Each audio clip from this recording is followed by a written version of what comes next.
Okay, last question I have for you, because uh, this is like this is my favorite thing in the world is the brain, and there's obviously like a huge. I mean, it's the most expensive process that the body runs in terms of energy and fuel.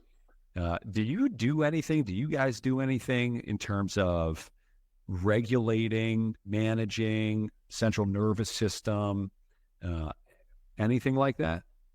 All the time. Okay, talk to We, me a little bit about that. we deal with a lot of people who are very, very incredibly hyper type A, Yeah, which means that they're probably stressed out way too much. They're right. always on, they never turn off. And they're always trying to push, whether it's at their job, whether it's with their family, whether it's in their workouts. It's always that mindset of more is better. And I'm going to Mm. continually push. So they're almost constantly in this upregulated, sympathetically driven state. And we have to teach them how to downregulate their CNS to allow, number one, for them to become more metabolically flexible. Because if you're upregulated, you can't utilize fats. And also to actually get better at their cardiovascular training, because if you're upregulated during your zone two is not going to improve because you have nowhere else to go. So this kind of ties back to managing stress. It ties into respiration patterns. So someone who's very upregulated, you'll kind of see that classic barrel chest posture when they're performing anything, but also when they're out for their run. You'll see that chest puffed up and back, and you'll see them compress the backside of the rib cage, which means when that rib cage is compressed on the backside, they're not getting that full expansion into their lungs with each inhale. So they're so inefficient that they have to then hyperventilate to continue to work. So they're breathing somewhere between 60 to 70 breaths per minute, which is insanely high because they have to hyperventilate to continue to utilize oxygen because they're not getting that expansion and compression through the rib cage, and their diaphragm's not fully descending with an inhale and ascending with an exhale. I mean, what an absolute tease.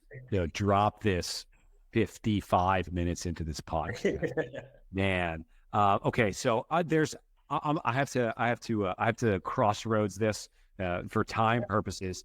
I would love to dive down at how you're regulating that, and maybe I'll squeeze it in at the end if I can. But I think what hit me the most there, and I know it's going to hit everybody the most, we've got to hit it, is if you're upregulated, you can't use fat. This is what I've always said. Okay. So I've always said this about the last 5 pounds crew, right? I can't burn like this little spare tire that I have right under my belly button. And I've always said, this is stress. This is stress. You can't get that. That does not go away if you can't down regulate the system. Can you expand upon that? That is a huge concept. Yeah. So with these chronic levels of stress, you also tend to see chronic levels of cortisol. I'm sure everyone's heard of cortisol as this bad thing at some point in time. Cortisol is a stress hormone. It's a natural hormone that we use in our brains and our bodies as we're stressed out. So it's not a bad thing. It's normal. But when cortisol becomes chronically elevated, that's when we run into issues there. So someone who is highly type A, overly sympathetically driven, they can't downregulate their nervous system. So even when they're at rest, bringing this back to lactate, they'll probably have pretty damn high resting lactate values. So you might see someone in that phenotype who has a resting lactate of 1.5 to 1.6. So when they're just sitting down, they're already at this point in time where they're burning about 50% of their fuel from carbs, which is nuts. Dude, I hope people are listening to this. I hope people understand what this is right here. So are they? I never heard this anywhere. This is just a suspicion of mine. Are they more anaerobically operating at rest? 100%. And you see it with how they move. You see it with the respiration. You see it with the results of their CPAT tests. You see it with DEXA scans when you look at visceral adipose tissue, which is the fat that surrounds the internal organs and becomes metabolically inflammatory.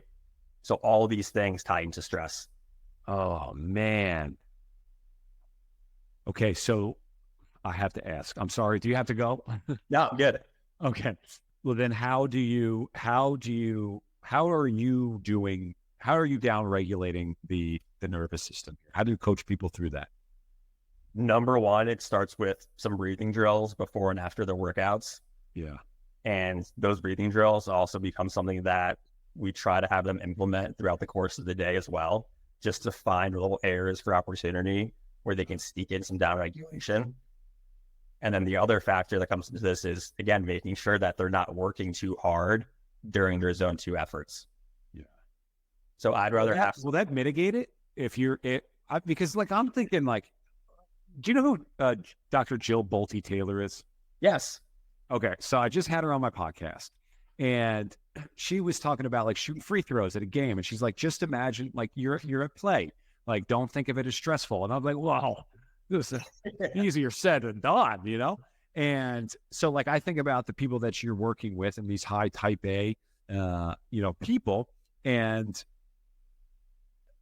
they're 16 hours, 12 hours of their day is spent in that mode. How much can we mitigate that through simple breathing, simple zone 2 techniques? I think I would say if there is a potential for 100%, we can probably get 30 to 40% of the return on investment there. Okay. Just some of these strategies, implementing them. The reality is obviously a lot of external factors, psychology, emotional state is also going to feed into it. Yeah. But what we tend to recognize is as people learn to know what it feels like to downregulate their nervous system, they start to become more self-aware of what's going on throughout the rest of their day. Yeah.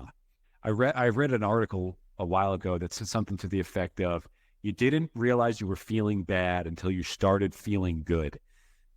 And so I guess that kind of lends itself into what you're saying there. If you start understanding what it feels like to relax, then you may be able to be in pursuit of that a little more. Man, I'm so glad we went there. I did not expect to go there. I have a particular client of mine that we've really been working on this. Those last 5 pounds. As soon as I'm done cutting this up, I'm sending it to him.